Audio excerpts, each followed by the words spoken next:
what you focus on is what you attract.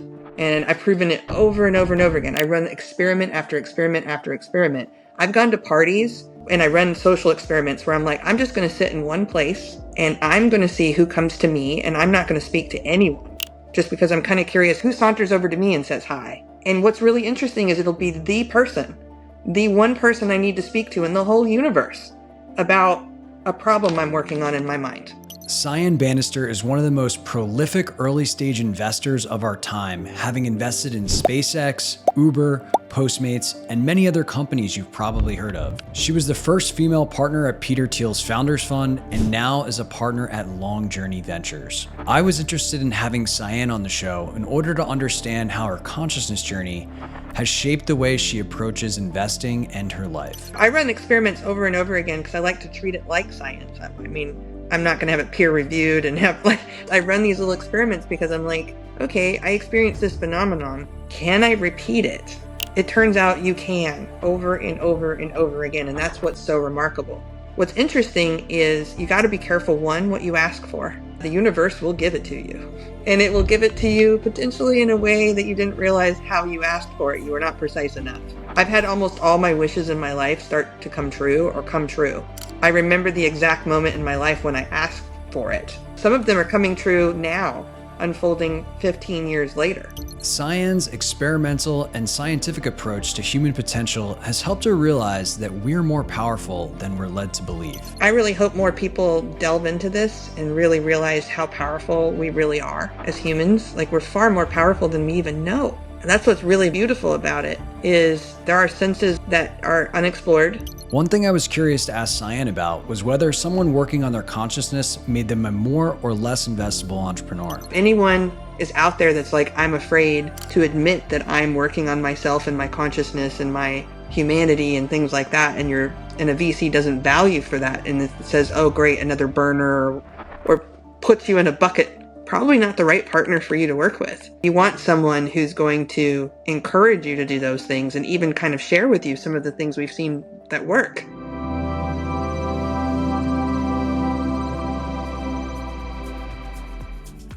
Before we get into this conversation, I want to ask you to join this amazing community of consciousness explorers.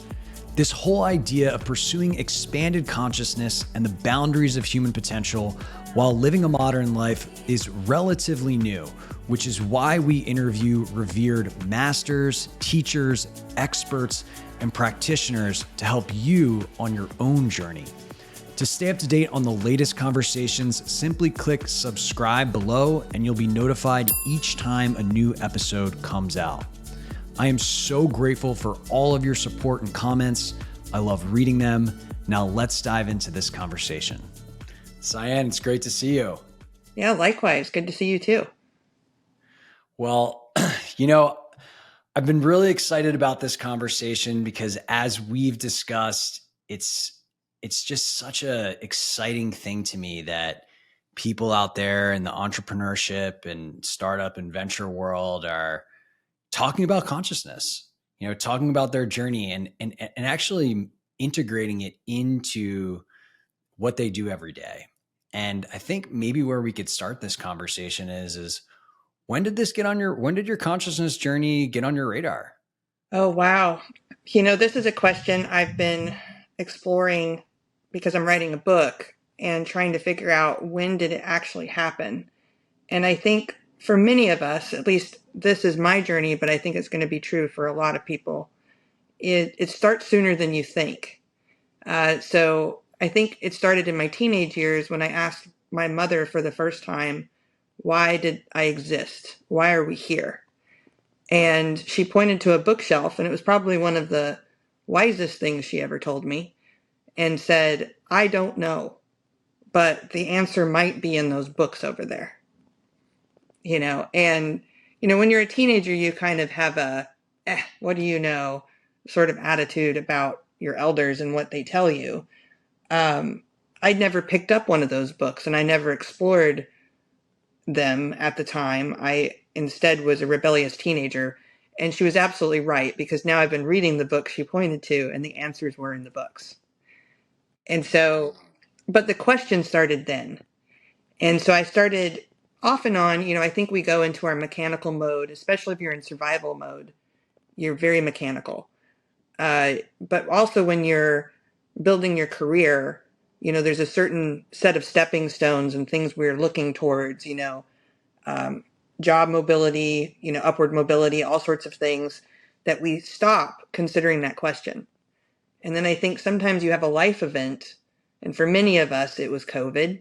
For some of us, it's being, experiencing a health event that's disastrous will definitely open up that question again, which is, why are we here? What is the purpose of my life? And I would say probably I started exploring the question seriously during the pandemic because I had the luxury, now that I look at it, of a pause. Not everybody had that luxury. Some people, were first responders.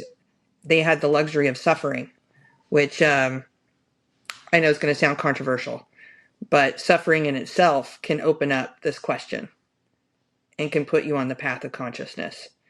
So both things, taking a pause and looking and taking sort of a reflective view of the life that's in front of you, and the other is coming out the other side of immense trauma, will both get you on the right path. I call up the mountain, so to speak. And for me, it was having a stroke. And then it was the pandemic, really, that set me on the path. And and I think it's just a series of questions. You just keep asking questions and you just keep asking them and you keep asking them until you start to get some kind of answers. And but if you give up prematurely, you kind of just go back to sleep. And people will say that they're awake, but they're actually not awake. They're just in a new kind of sleep. I think we wake up and then go to sleep in a new kind of sleep and wake up and go to sleep in a new kind of sleep. And we're constantly in this evolution of figuring out what consciousness really is. And I don't know that I'll ever truly know what it is, or that we can ever truly know what it is, at least not today. But I do think that you can get closer and closer to it if you at least go down the rabbit hole. I think that's right. I think, in the wisdom lineage that I've spent the most time in, they talk about awareness as the capacity to see reality clearly. And the paradox of that is that reality is always changing. So there's just never a way to see the completeness, the complete truth, but you can see a greater portion of truth. Yes. And the more present you are, the more you'll see that you never saw before because you were incapable of seeing it. If you're distracted by, social media or ruminations or living in the past or living in the future, you'll notice nothing around you and the sheer beauty of it all. And so just getting to the point where you can see magic again in a blade of grass is where you want to be. And then everything, I would say, from that point on gets easier and easier. But we forget how wondrous this world is that's right in front of our nose. And so a lot of people are always looking for something better, something different, more, more, more. When if you just went outside and you just sat in the grass, you'd realize that everything you need is right in front of you. And to me, that was such a profound realization because I did start a lot of this quest with the statement that I am everything that I need, and everything I need resides in me. I lack for nothing.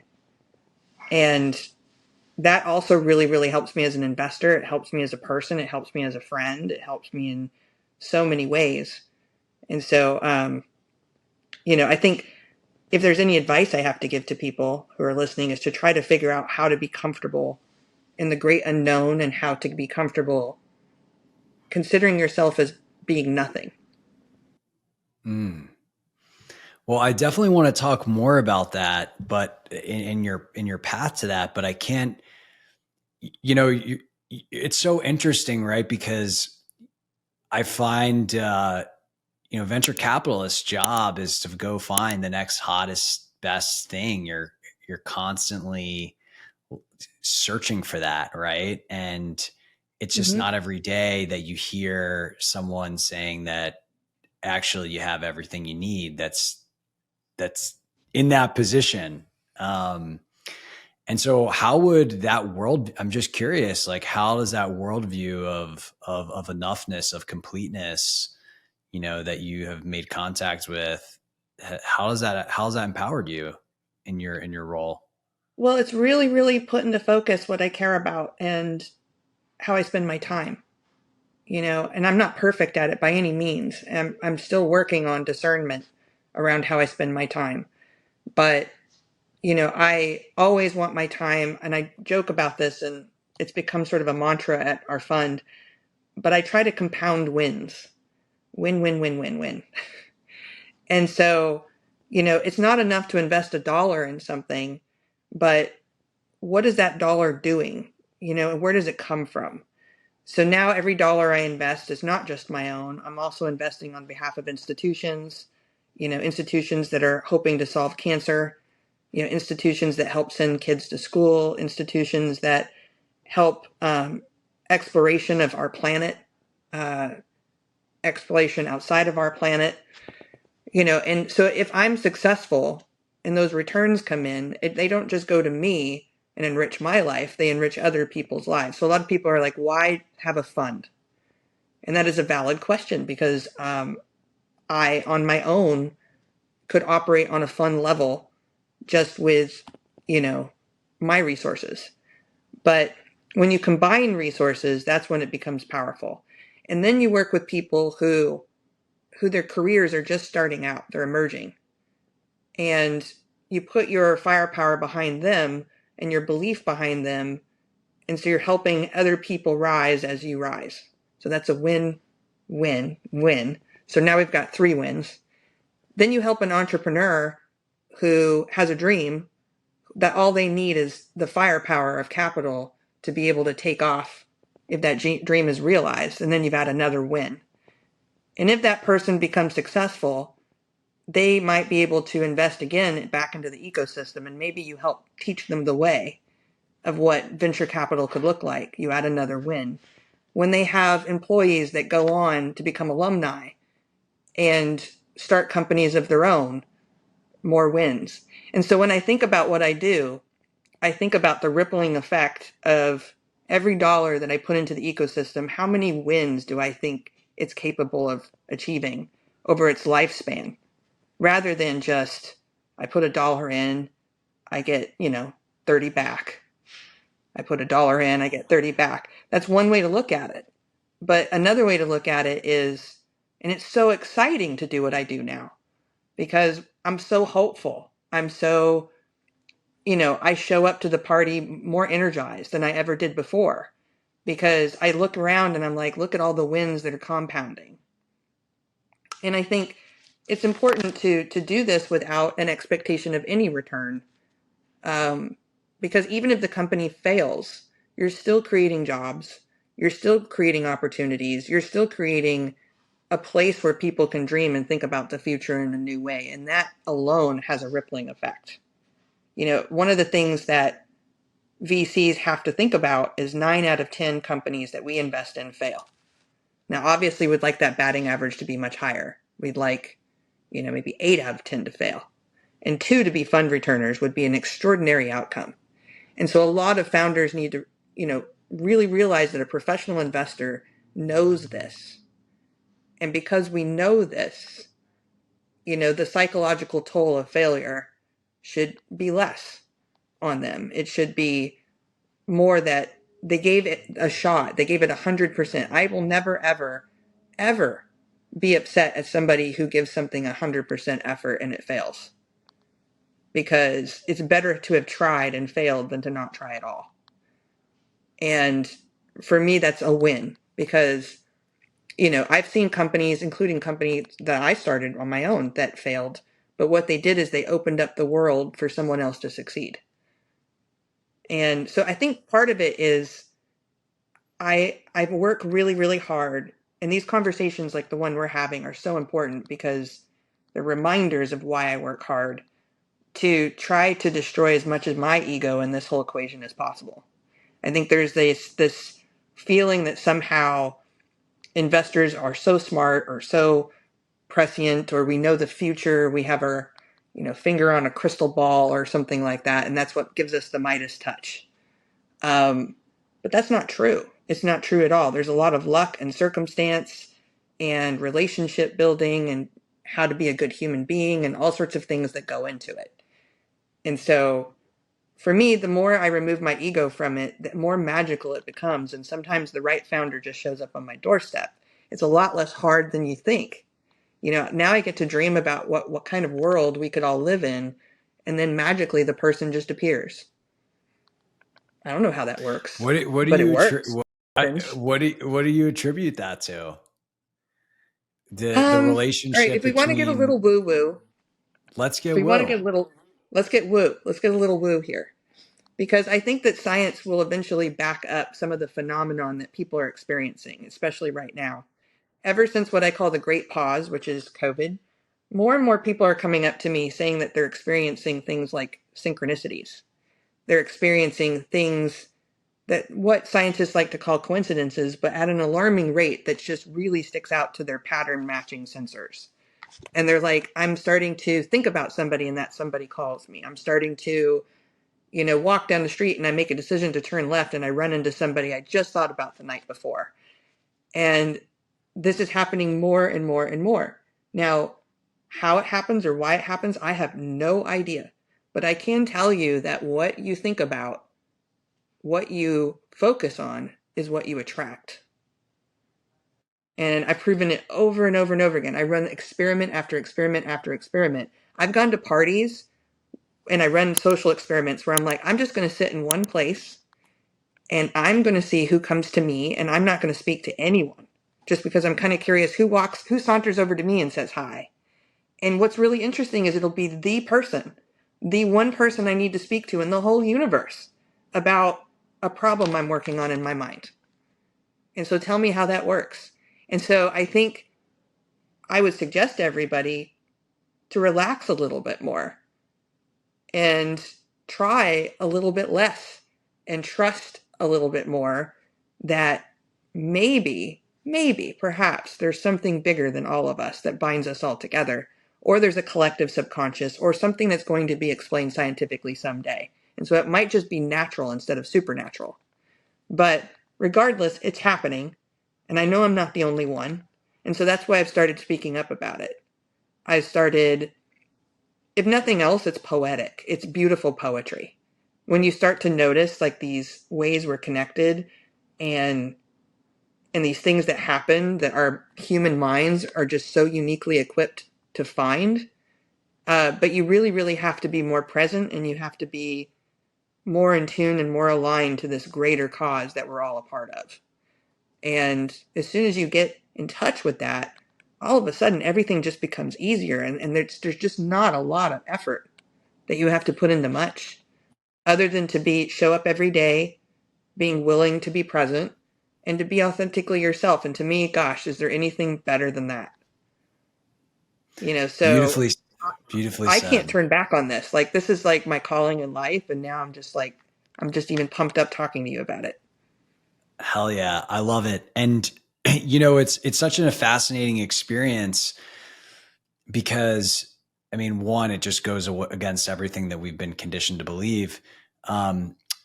But you realize that like the suffering in all the efforting and making things hard is just unnecessary. It's so It's unnecessary. self-created and unnecessary. So unnecessary. I love my partners. I love them and they're going to listen to this. But I see them suffer unnecessarily sometimes. And I think that they love that I come and sort of smack them on the head a little. And I'm just like, time is not what you think it is. So don't worry about it.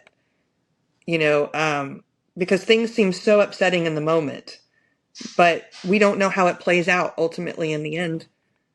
Because in order to even have this conversation I'm having with you right now, in order to have the life that I have, the friends that I have, every magical thing in my life, everything had to unfold the way it did, including the bad stuff.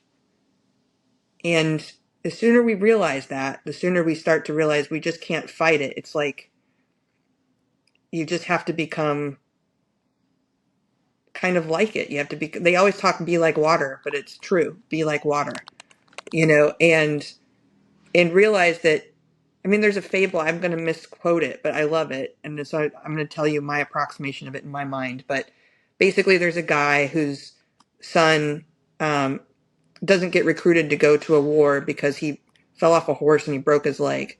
When he first fell off the horse and broke his leg, everybody said, "How unfortunate." And his father said, "We'll see." And then they tried to recruit him, I guess, for the military to join, but he couldn't because his leg was broken. And of course, it's fortunate. And everybody said, "How fortunate." And he said, "We'll see." And, you know, it's one of these things where, and it goes on and on and on, where he goes in and out of fortune just with time. But every single unfortunate thing ends up being fortunate.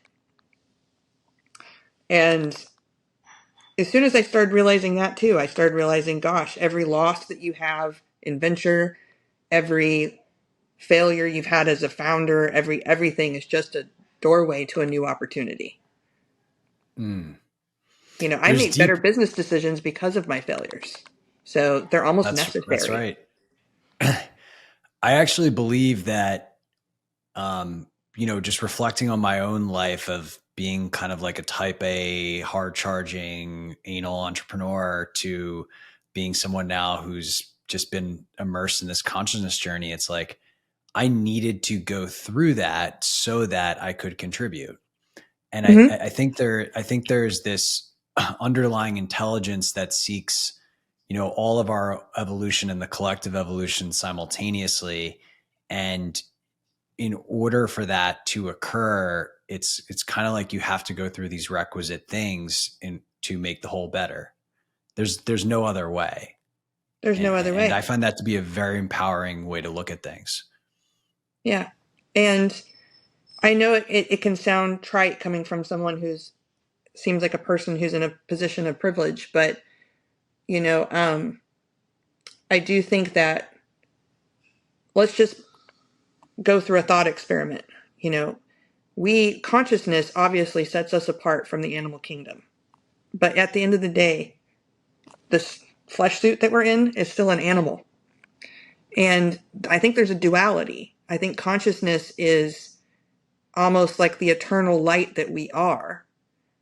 And then we're in a body that has its own things. And this is where addictions and stuff like that come from. It's actually the animal that we inhabit that wants to do those things. And so you kind of have to become, you have to domesticate your animal. And that's the part that we don't realize, is the part of consciousness is realizing when you actually have free will and when you don't. And so some people believe we have no free will. Some people believe we have very limited free will. I'm kind of in that camp. And some people think you have complete free will, and I'm not in that camp. If we had complete free will, we would probably make better decisions. Instead, we make mechanical decisions, animalistic decisions. And so the sooner we realize that we are kind of an infinite light being stuck in a body, you start realizing, well, what can an infinite light being never experience? Well, limitations and suffering. So you might want to consider suffering in a totally different way, which is they're all lessons. I was going to say, there's for that infinite light being to continue to evolve and experience, it needs to be, there needs to be stress for something to grow. It's like a law it's like a fundamental law. And why? And And I've yeah, gone down the rabbit hole to try to figure out. Okay, so I love thought experiments, and I always say thought experiments because it's probably the scientifically more acceptable way to discuss the woo woo stuff. And I'm trying to eradicate the word believe do you from my know what vocabulary. woo? By the way, Do you know what woo means? The word? no. Because what it means is that it's something that can't be explained by science. And I just find that to be so funny because it's like, why is that a bad thing? Well, there's a You know what lot I that can't mean? be explained by science yet. A lot. 100%, 100%. Um, So I just couldn't help but call that out because I think woo people interpret a lot of things when really it just means there's a phenomena that exists that our current, technological capacity doesn't have the ability to measure or fit into our model. So Yeah. I run experiments over and over again because I like to treat it like science. I mean, obviously, I'm not going to have it peer reviewed and have like, but I run these little experiments because I'm like, okay, I experienced this phenomenon. Can I repeat it? And it turns out you can over and over and over again. And that's what's so remarkable. But what's interesting is you got to be careful, one, what you ask for. The universe will give it to you. And it will give it to you potentially in a way that you didn't realize how you asked for it. You were not precise enough. And so like for you wish for like a vague sort of person to be a certain type of person in your life, well, you'll get that person. But maybe you didn't wish for the right things or didn't realize what you wished for. So just be careful what you wish for, I guess. I've had almost all my wishes in my life start to come true or come true. And I remember the exact moment in my life when I asked for it. And some of them are coming true now, unfolding 15 years later. But, and I'm happy to tell you one of these tales if you'd like, because they're pretty great. I was going to say, I would love to hear it, and maybe I still have a chance to go to the NFL. Hey, you might, but not in the way that you think. If you might end up on the field, like tossing a ball as part Yeah, of a promotion or exactly. something like that, but you'll be in the NFL. That's right. So you just have to be careful what you, I mean, obviously you can't ask or wish for things that are completely self-enriching and impossible. But here's a great example. I was pulled into a train yard. I like to take Amtrak trains to travel if I ever have any spare time and there's like no set schedule. And I like it because you can really truly think and you can see the landscape and you can read, and it's how we used to travel. And so I just really like it. And one day I was on Amtrak. I want to say this was about 15 years ago or so now. And the train broke down. And when the train breaks down, you have to get towed or get pulled off into an area, and then so that all the other trains can pass. And so they pulled us off into some train yard in the middle of seemingly nowhere. And I didn't realize that we were hauling a sort of hitchhiker, if you will. Amtrak basically hauls private charter cars. And so they took one of the private charter cars off to position it, I guess for another train later or to change out the water or whatever they were doing, and pulled it up next to us. And this was this beautiful car from like the 1920s, early 1920s. So a wooden train car. You can imagine something you would see on the Orient Express. Beautiful train car. And on the side of it, it says the Patron Tequila Express. And I say to myself, someday I am going to go for a ride on that train and perhaps I'll meet the owner. And I visualized it as clear as day of me getting on the train, meeting the owner, how it was going to happen. And then I kind of let that visualization go. And this is before I was woo-woo. So you're woo before you even realize you're woo-woo because it's built into us. We dream, we fantasize, we project. And so I projected this vision into the future. And then I went back to my train car and I was like, maybe I can reach out to the company and see if they'll give me a ride. So I look at the Patron website and I discover that the Patron Tequila Express is a corporate travel perk. And the only way to go on this train is to work at Patron. And so I'm like, well, that's not going to happen. Okay, well, that dream is just crashed. So I was like, well, what can I do what they do? Can I go buy a train car and can I hook it up to Amtrak myself? And so I go and look and it costs $1 million to buy one of these cars. And not only that, but you're liable for anything that goes wrong with Amtrak. So if you derail the train, if you cause a delay or anything, you are on the hook. And it costs like $2.50 a mile to haul one of these cars. So it's worse than owning a boat because the other thing is you're not allowed to run your own engine. So you have to hook up. You have to be a parasite to Amtrak. So I decided, okay, I don't want to own one. So I looked to see if there was private charters that I could get on it. It turns out there is a network of private charters. I signed up for a bunch of them and then didn't hear anything back from any of them. So I gave up and went on something called the Orient Express in Europe, thinking that would scratch the itch, but it didn't. Oh no, sorry about that. I'll No pause. worries. We still use fax machines. I love it. Amtrak and fax machines were truly old school in this conversation. Yes. Um, so so basically that doesn't scratch my itch, and so I'm just thinking to myself, I really still want to see America. I really want to go coast to coast on one of these cars. I really want to go on the Patron Tequila Express. Like none of that went away. And so one day, I mean, keep in mind, I have thousands and thousands of unread messages in my inbox. I'm probably notoriously one of the most hard people to get a hold of. And now I just look for signals that just sort of like a bat signal that comes out of my inbox because I can't figure out how to find the signal sometimes in all that noise. And there's an email that says in the subject line, take a trip across America in America's last Orient Express car, leaving from Emeryville, stopping in Chicago, ending up in New York. And I don't hesitate. I just write back, yes. And they write back, well, don't you want to know how much? And I was like, no, just yes. And this will be important later. 3 days later, I get a call from a friend down in LA, and he says, Cyan, I really, really want you to come down to this dinner party I'm having. There's a doctor named Dr. Green who's giving a speech, and I thought it was my son's pediatrician, and former pediatrician, and so I wanted to go down and support him. Because I asked, I said, is he in pediatrics? And he's like, yeah, he does pediatric stuff. Well, when I arrived, this was not a dinner party. It was a party of over 100 people. The Dr. Green I thought I was coming to see was a totally different Dr. Green who was into genetic engineering of babies, which is, a nice, wonderful, controversial topic. And I was excited to be there, but I'm a little agoraphobic. And so,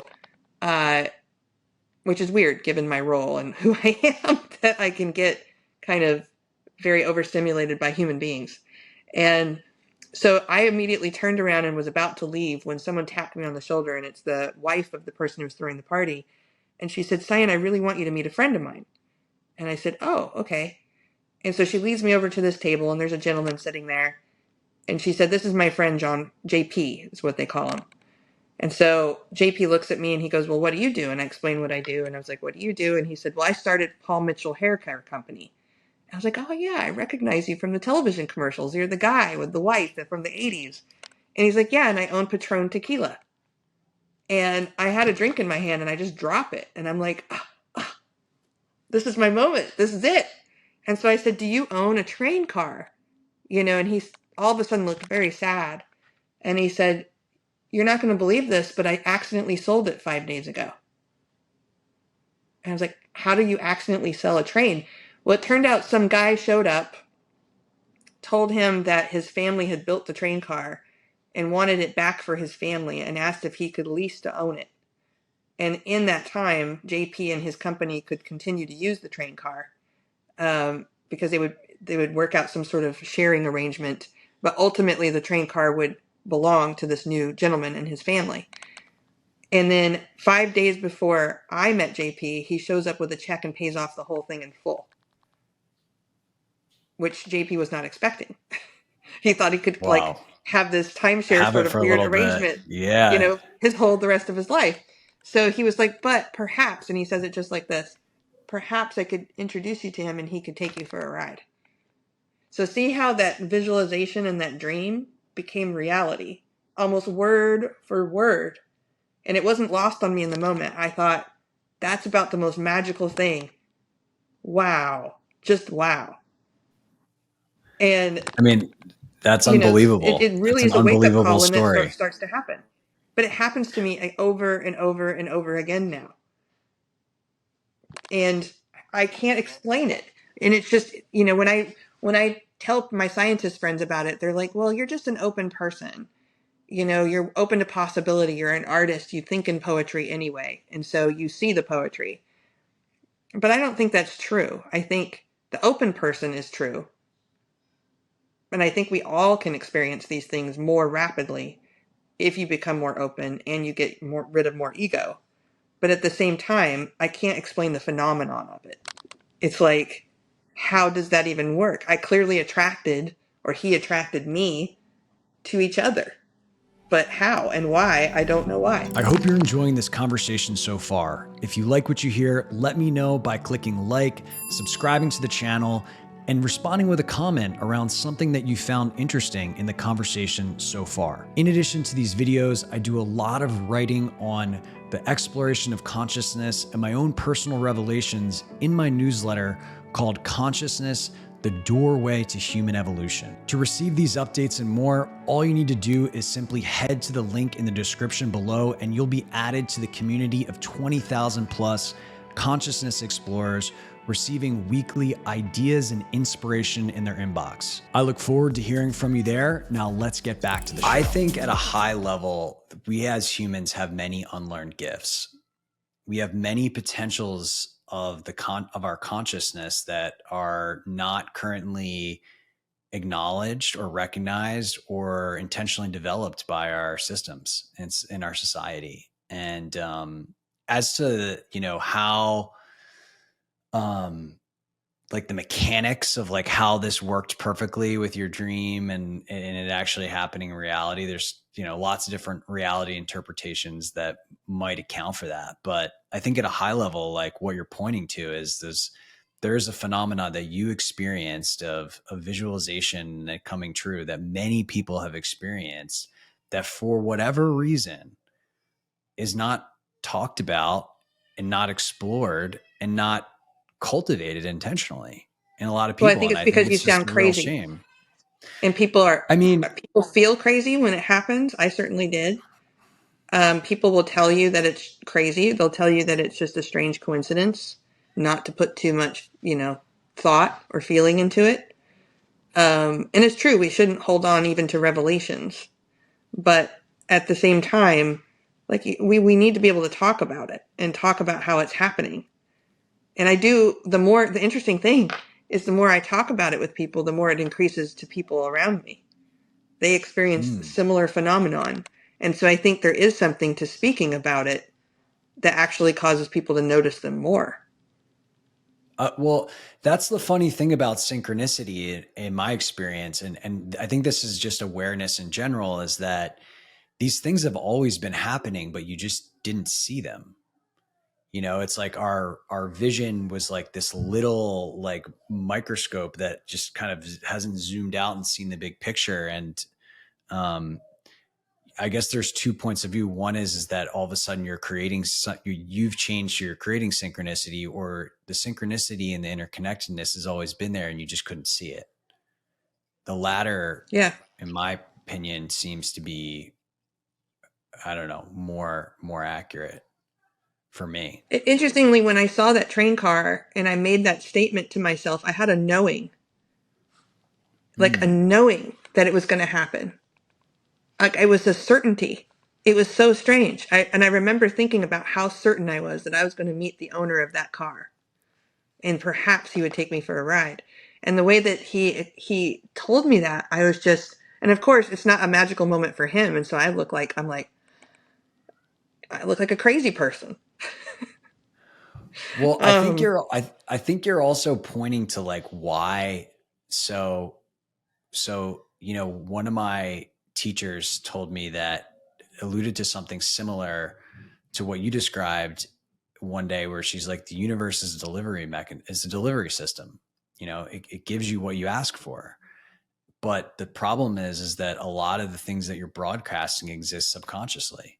So you're attracting in lots of situations, people, things that you don't even know that you're doing. And that lack of coherence between the subconscious information, beliefs, whatever, and what you consciously ask for often aren't congruent. They're often incoherent. And so you can have somebody that says, I want all the money in the world, and then they have a subconscious belief that they're not worthy of that. And so they wonder why they don't get the money in the world. But what you're describing is a sense of congruence, of like wanting something and like truly deep down believing, and then it happening. And I think there's something there, to this kind of that it can that it explains why you have this consistency. Yeah.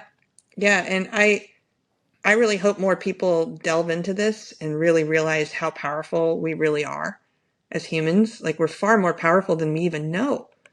And that's what's really beautiful about it is there are senses, like you said, that are unexplored, or or we have explored them and we've punished people for exploring them historically.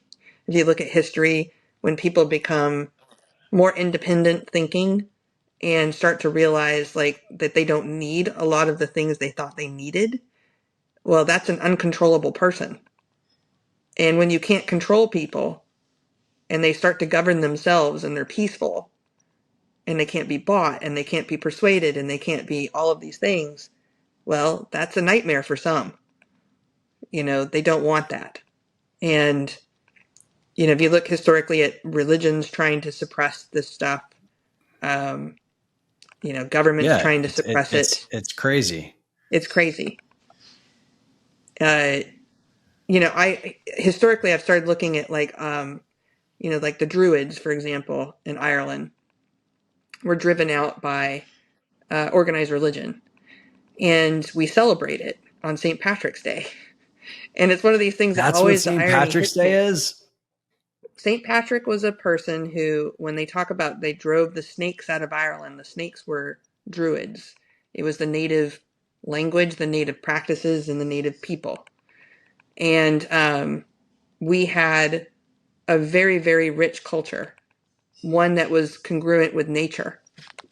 And, we didn't comply. We had our own system of tribal, admittedly, governments, which is why you have all these clans and you have all of these tartans and you have all of these things, is that people were extraordinarily tribal and they would stick to their tribe. And there's problems, obviously, with being tribal as well.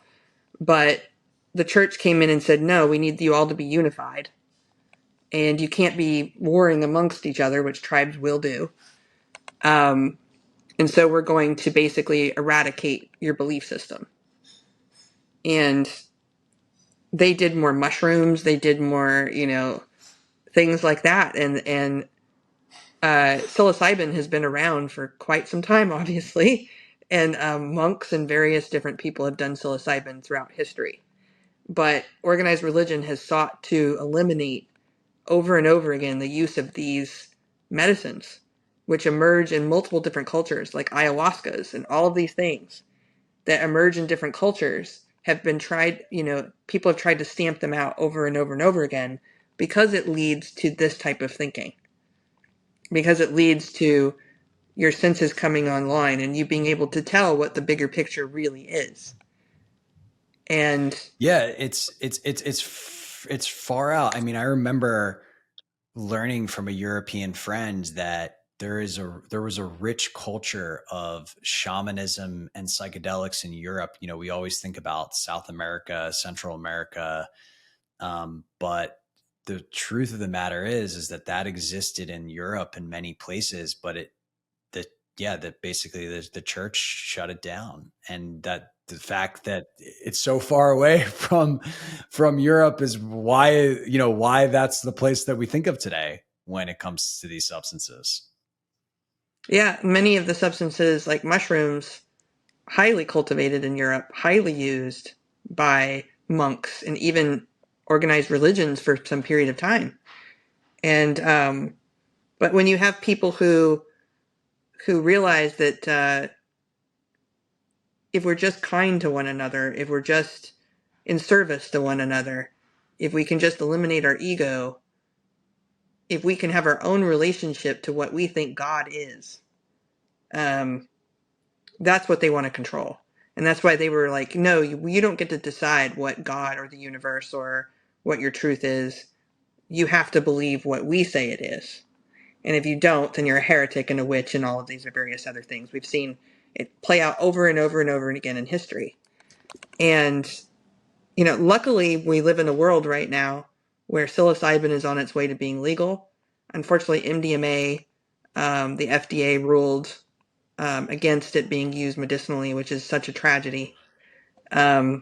But we have ketamine, we have psilocybin, and then, of course, the wide acceptance of cannabis, which has had incredible outcomes for pain and all sorts of things for people. And not to mention anxiety.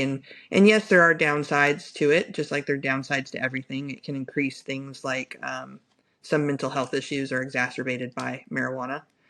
Um, but for the whole, I think it's a lot better than alcohol and uh, and nicotine addiction, and things like that.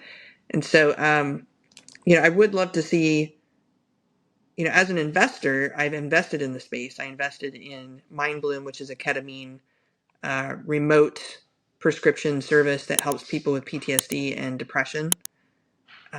A lot of depression that they're able to cure was previously incurable in people. And so that's really powerful stuff. And then I would love to see more people, if you're cleared medically. Obviously, I hate to promote any of this stuff if you haven't talked to a doctor, but if you're cleared medically to do so, definitely doing psilocybin sessions, even exploring. I haven't done ayahuascas, but I've seen remarkable changes in people when they've done them. And I can only tell you what I've witnessed my friends and the transformations that they've gone through as a result of them. And so I think it would really benefit us if more world leaders would do this work. You know, just because, not I'm saying I'm a world leader, but I'm just saying that I'm in a position where I'm investing capital and trying to make a difference in the world. But there are people above my pay grade who can do way more in the world and leave a bigger dent. That imagine a world in which they did a hero dose of mushrooms and Yeah, I started to mean, realize their position in the world and what they could do differently and how they could do it differently and how much it could move us towards world peace. I agree. I agree, and it's a really interesting thing because there's clearly a some type of organized suppression of knowledge and um, just general things that allow people to start to see things more clearly.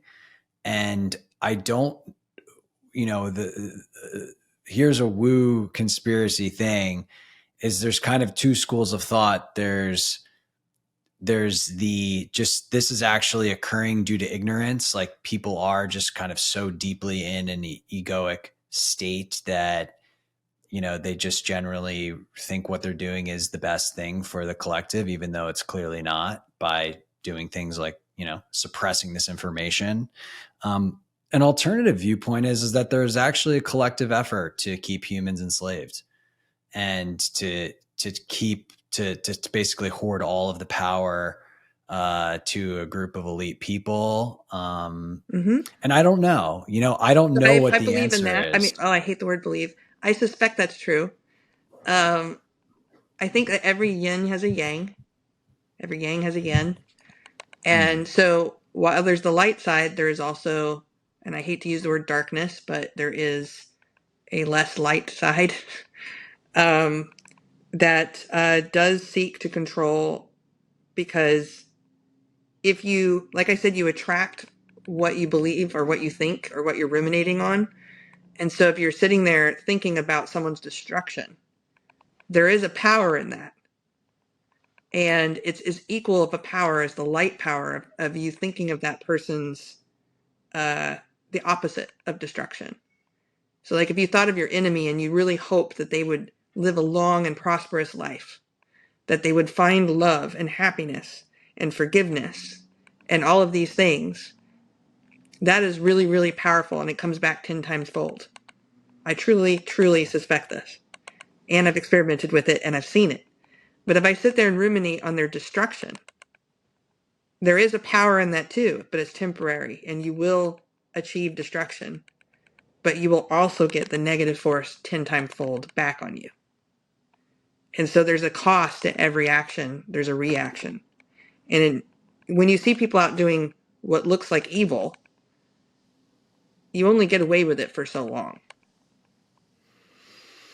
You I know, mean, this is why but karma is a thing, the karma's a law of bitch. cause and It's a real effect. thing. You know, It's a real thing. you're going to pay the bill at some point. Yeah, exactly. The bill comes due, and it could come due to you. It could come due, unfortunately, to your family and to the people that you keep around you that continually want to support the the darkness in you.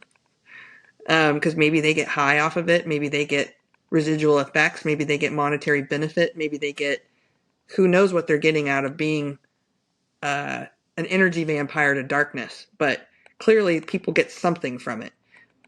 And in the same thing is in the light, you get so much more in the light, and you feel cleaner about it, and just you're like, it's much better to live in love, and to and to have unconditional love for people and forgiveness than to live with that other thing in your heart. And so the more people can eradicate that, like anytime you think anything ill of someone else or judge someone else, or just stop and let it go. Don't Did you know that we're the only animal that will punish ourselves more than once?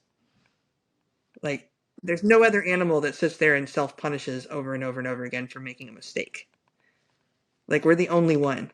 And so that's the other thing, is punish yourself maybe once and then move on and change.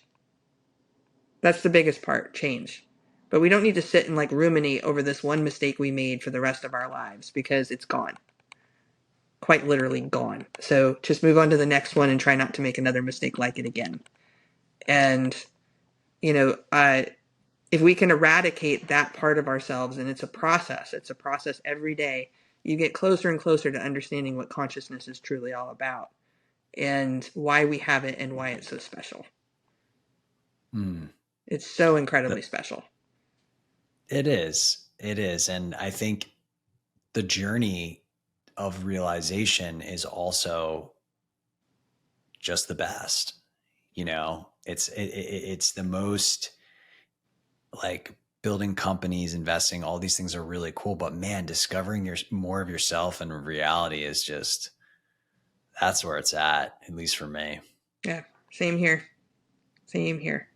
And what a cool conversation to have. Like, normally it's been really, I'm so glad I did the podcast that I did with Patrick, because it really opened the door for people to start talking to me about these things. And I debated over it, because I was like, I don't want to go on a podcast and just talk about how I find companies, what I look for in an entrepreneur, what my returns are, and all. We've got enough of those. And if you do your research, you can figure it all out on your own. But what we don't talk about is what makes us fundamentally human, and what really truly brings us all together, and why do it at all. And that's far more important to me. I agree. I mean, 100%. And what I also think is so important is that there is this, compartmentalized view of spirituality and consciousness, where, and I have experienced this myself early on my journey, where I just didn't see how it could coexist with my career as an entrepreneur. I didn't see how.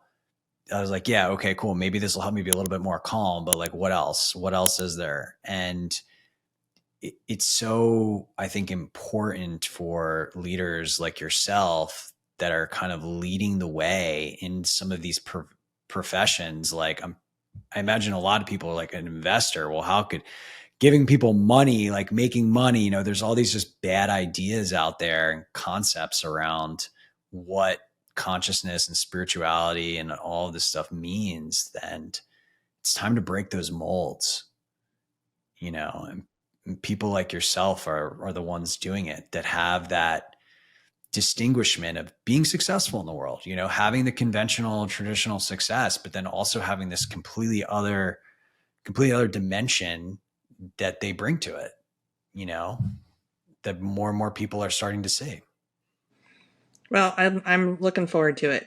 I think the more we can, I mean, some people call it conscious leadership, but, I just think, just be a better person every day. That's it. Be a better version of yourself every day. That's all the world can ask for. I mean, really, that's all the world can ask for. Yeah, well, look, when you uplift yourself, you uplift others. That's And right. You glow. And when you glow and you smile and you step out into the world, people want to know how. They want to know why. What motivates you?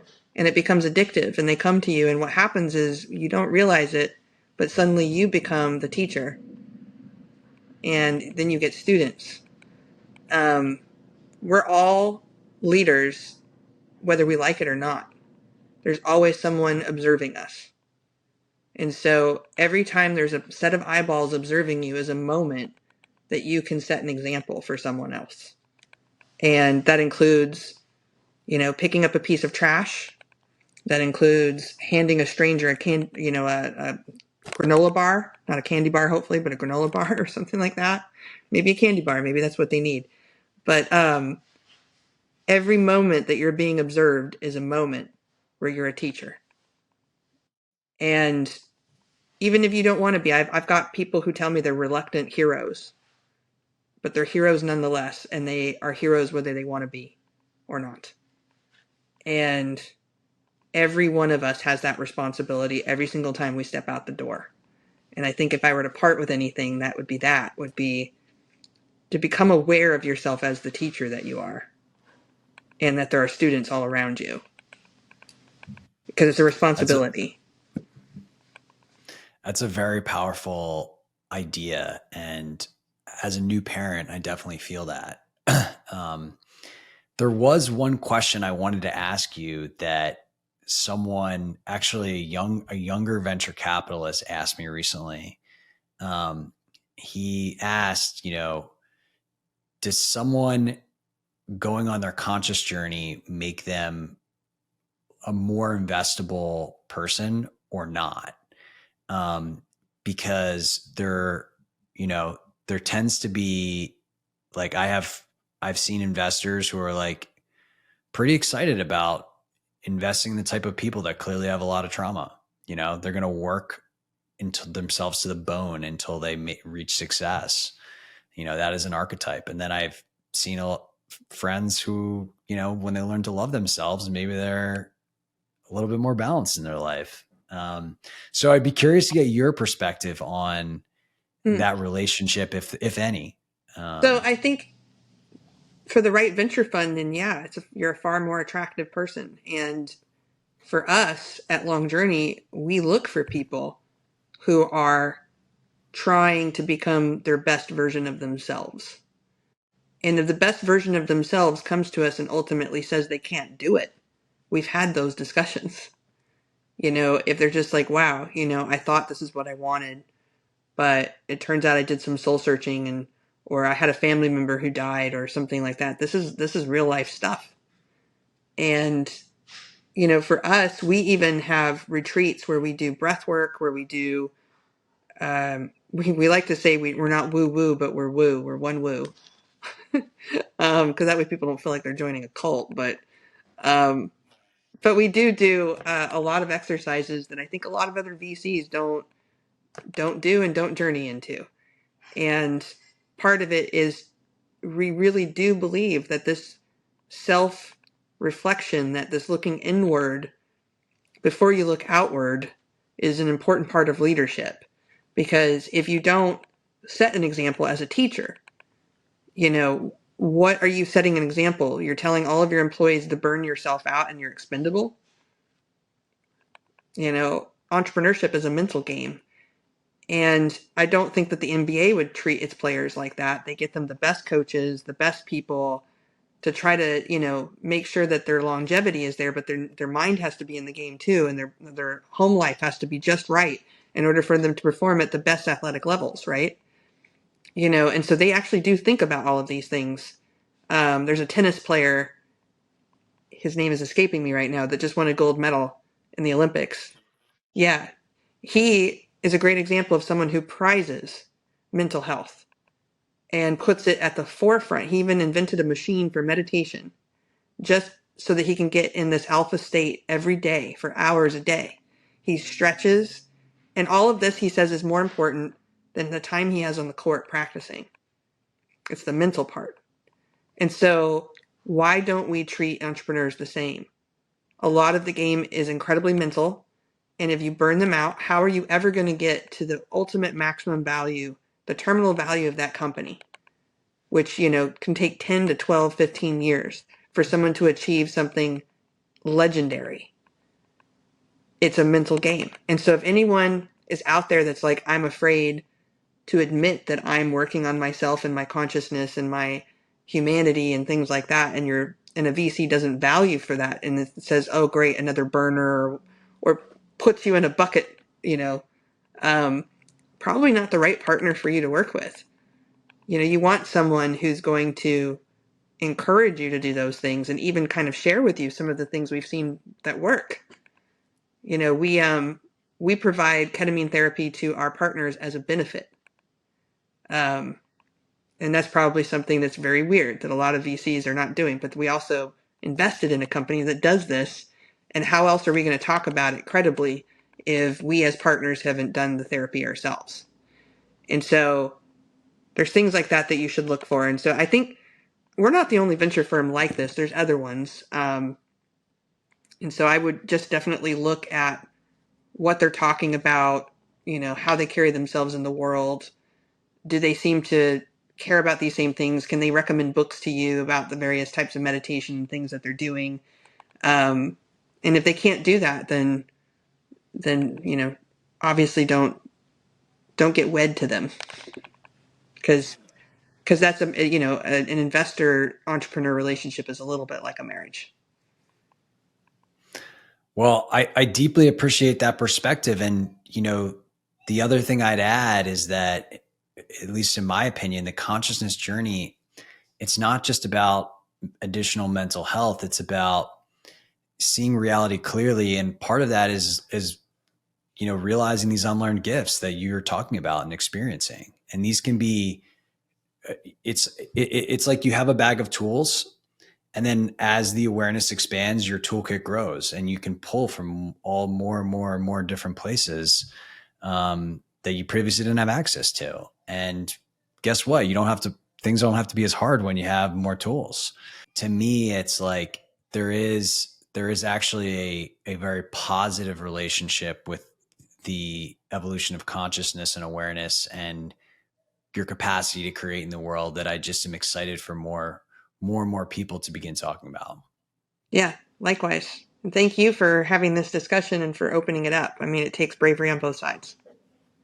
Absolutely. Well, thank you so much, Cyan. Just really quickly, if people want to follow along your journey, your book that you've been sharing online, what's the best place for them to do that? Yeah, so I'm primarily on x.com as scientist, Cyantist, and it's scientist because I like to study myself. And and then I'm writing a novel that will hopefully about half done. But the source material for the novel is on a Substack called The Ugly Duckling. And I'm writing it from a child mind, remembering things that happen and then write it. So you'll see that it's a very childlike way of writing, and it seems to mature as I get older with the memories, which is really fascinating. But I'm about age 15 or 16 on it right now, and it will eventually catch up to the present day. I'm battling right now with a moment I'm trying to write about, which is one of the most pivotal moments in my life, and it's one of the hardest ones. And so I've been stalled on it for about a year, um, which is a great reminder. But anyway, there's a lot of stuff there. It's free. You don't have to subscribe. Some people do subscribe because they just like to tip me, but you definitely don't have to. It's all free. I think you can subscribe to leave comments. I just turned it on mostly just, that way I don't get a lot of weird comments. And that's about it. Those are probably the number one places to find me.